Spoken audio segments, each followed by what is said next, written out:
एक सब्ज और खूबसूरत बाग में एक तेज रफ्तार खरगोश रहता था। वो रोजाना बाग में इधर उधर दौड़ता फिरता, दरख्तों के नीचे आराम करता और सब्ज घास खाता। दूसरी जानिब बाग के एक कोने में एक मिट्टी के टीले के ऊपर चींटियों का घर था। वहां बहुत सी चींटियां रहती थीं और उनमें से हर एक मेहनती और बहुत होशियार थी। खरगोश की रफ्तार और खुद एतमादी इसे हमेशा चींटियों से बेहतर समझने पर मजबूर करती थी। वो अक्सर सोचता था कि चींटियां बेहद छोटी हैं और उनकी मेहनत का कोई फायदा नहीं है। मैं तो एक ही छलांग में पूरा बाग उबूर कर लेता हूँ और ये चींटियां इतने छोटे छोटे कदम उठाती हैं कि कहीं पहुँचने में उन्हें सदियां लग जाएंगी। वो दिल ही दिल में हंसता। एक दिन खरगोश ने बाग में एक अजीब सी आवाज सुनी। वो बहुत ही हैरान हुआ और उसने अपनी बड़ी बड़ी आंखों से उधर उधर देखा, लेकिन कुछ समझ नहीं आया। अचानक इसने चींटियों के घर की तरफ देखा, जहां चींटियां बहुत तेजी से उधर उधर भाग रही थीं, जैसे कोई बहुत बड़ा खतरा हो। खरगोश की हैरानी बढ़ गई। वो करीब गया और चींटियों से पूछा, तुम लोग क्यों इतनी तेजी से भाग रही हो? क्या हुआ है?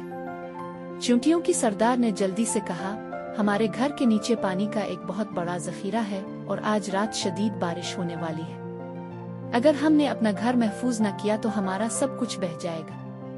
खरगोश ने ये सुना और हंसने लगा, तुम लोग इतनी मेहनत कर रही हो, मैं तो बस अपने बिल में जाकर आराम से बैठूंगा और बारिश के खत्म होने का इंतजार करूंगा। चींटियों ने खरगोश की हंसी का जवाब नहीं दिया और अपने काम में लगी रही। उन्होंने पूरे दिन सख्त मेहनत की, अपने टीले को मजबूत बनाया और पानी के रास्ते रोकने की कोशिश की। रात को वाकई शदीद बारिश हुई।